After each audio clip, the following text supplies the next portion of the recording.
Good morning, good evening, whoever you are, wherever you are, whatever you might be doing. We wish to welcome you to the Silverlight Show. The Silverlight shines to illuminate that which lies hidden in darkness. For those of you tuning in today, we welcome you in. There's something, no matter who you are or what you're doing, pretty much everyone is going to experience in their life, and that's the scam phone calls. As a matter of fact, when I was in the middle, at the very beginning of recording my last rendition of this episode, I was interrupted by one. Now, there's a big difference between a scam caller and a telemarketing caller. We're going to get into that in a little bit. Let's look at telemarketers. Silverlight is not ashamed to admit that for a brief period of time, he was a telemarketer. I needed the work. I had expenses. I had an apartment to pay for. I needed food, and that was the place that would hire me. And the number one thing you have to realize is, as a telemarketer, I was representing a company, and in my case, I was representing one of the big three banks. So I had to be polite. Above all, I had to be polite. Because you want to keep a contract with one of the big three banks because they're going to pay reliably. You got to bend over backwards for them. And we would get people that were pissed off, but I didn't mind. So here's a little secret. Telemarketers are not only graded on their sales, but the amount of time they keep people on the phone. So, yeah, if you want to yell and scream at me, yeah, I can kick back in my chair and just watch my statistics go up.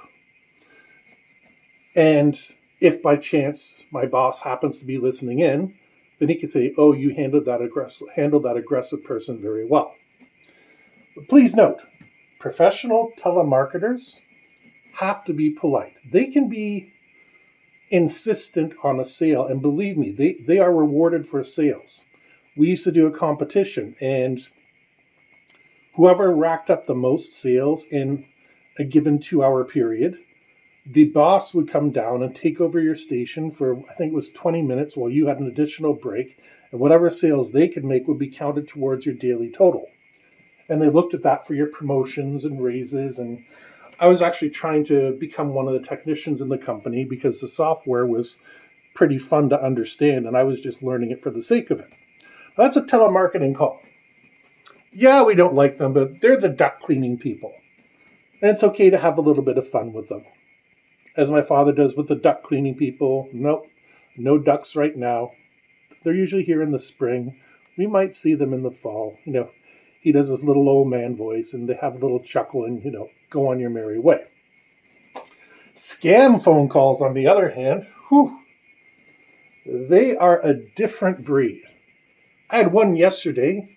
I knew it was a scam immediately because they called with a country code in front of their number. Now, I know they know how to spoof numbers, but the second you know it's not somebody from your own country, you know it's probably not legit.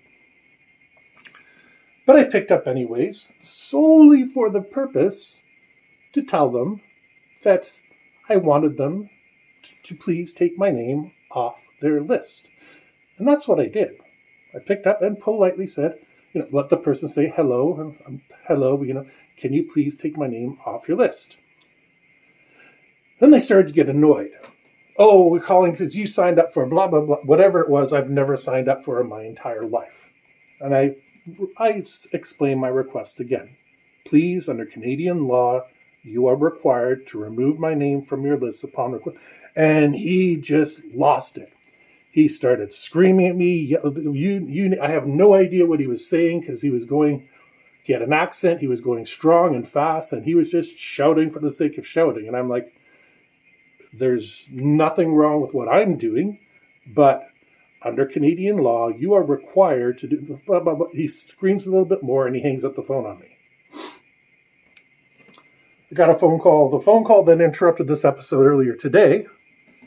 And I was a little bit annoyed because I was trying to record and somebody called up, but it was a local area code. So I figured 99% a scammer, but let's find out.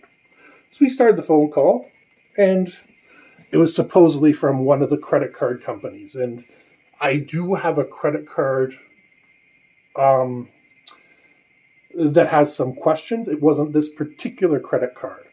But, what the heck? And supposedly they were offering this fantastic deal of 0% interest and blah, blah, blah, and whatever.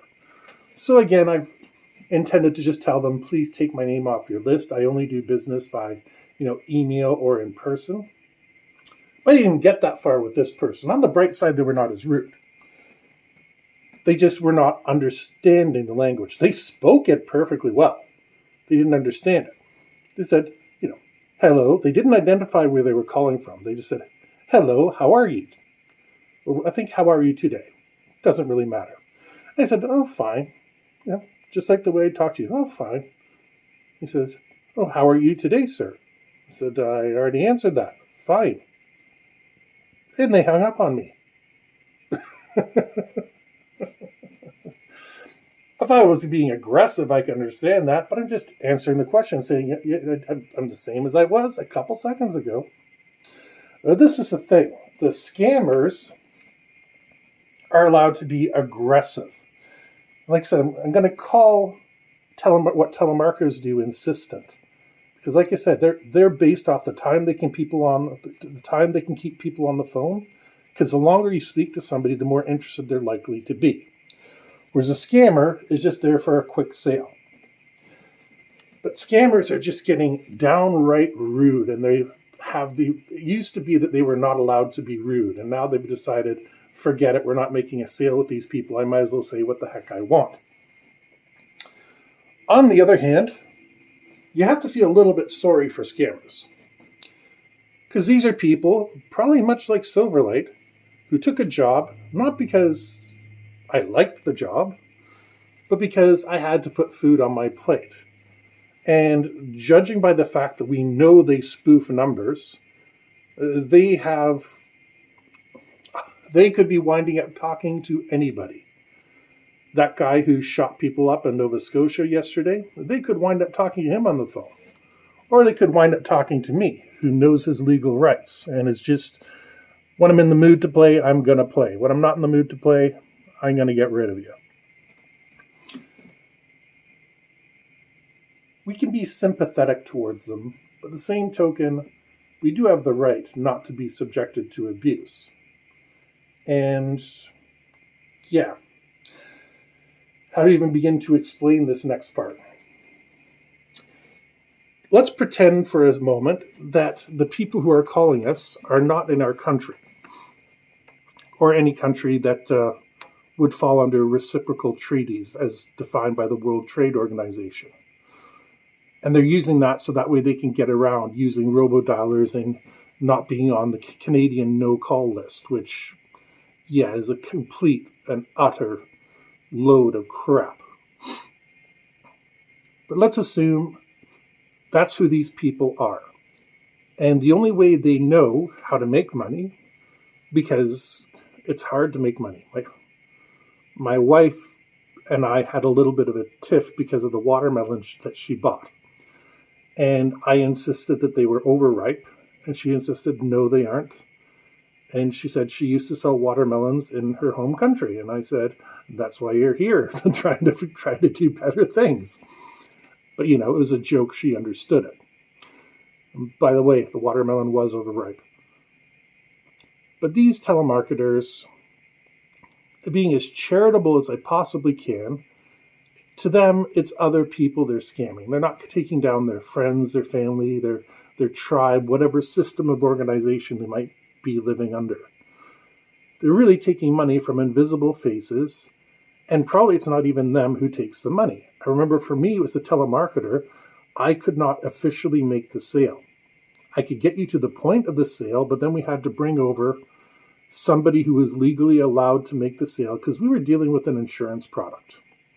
Accidental death and dismemberment. Remember that stuff that you signed in high school, and it would tell you, if you lose a finger, that's worth $5,000. If you lose an arm, that's worth $15,000. And every single kid is trying to figure out how much they have to lose in order to get a good car. Yeah, exactly that. Accidental death and dismembership. So I have a lot of experience with that. And these scammers, they're selling all sorts of crazy stuff. And they know all the buzzwords, like, oh, this credit card company that I don't really have any business with called up and said, for a limited time, we're giving you a 0% finance. Okay, if this is legit, I'm willing to listen, but I'm going to insist everything comes by either email or physical mail before I agree to a darn thing. But like I said, that guy screwed it up by not listening. And admittedly, he's probably in some sweatshop on the phone trying to make any money that he can so that when he goes home at the end of the day, his family can eat, pay their mortgage, pay their rent, pay their bills, whatever it is. And for that, I respect them. So we need to crack down on these companies, but in such a way that's not going to damage the workers. The workers are doing what they're told. Hell, I can get workers to do almost anything if I have money available. You want to get a crew to clean up garbage? Guess what? It ain't going to be hard. Put money on the table, give money under the table, and they're going to be doing it. Now, I'd imagine these scammers are probably not being paid a salary or per hour or anything. They're probably being paid per sale. At least back when Silverlight did it, he got his hourly rate plus his sales. And the sales were like, it was $2 if you made a sale, but then if you made 10 or more, it went up to $3. I forget. That was many years ago. But scammers, if I'm trying to scam other people, I'm probably not hiring the best and the brightest. You walk in, you can speak to people on the phone. Good. Here's your script. Get to work. So remember, they have no right to be rude to you. On the other hand, you don't need to be treated in the way that they like to treat you. And these people fly off the handle at nothing. Yes, they come from horrible, desperate conditions. I grant that. And, it's fun to antagonize them a little bit, but they are just going to fly off the handle. And I only do it anymore simply because I know I'm ruining their day. Or like yesterday when I have a simple legal request that I make, and that ruins their day. But yeah, these scammers, we got to stop them somehow. And I don't know how we can do it without inventing some, great firewall that keeps out the robocalls, which they're just going to figure out other ways to spoof numbers. No solution other than, please remember, these are human beings, but you are as well, and you have every right to be spoken to professionally, especially when you make a legal request to them. We hope you enjoyed this episode of the Silverlight Show. If you did, please hit like, share, and subscribe. Don't forget to buy the books listed down in the comments, and we hope you have a fantastic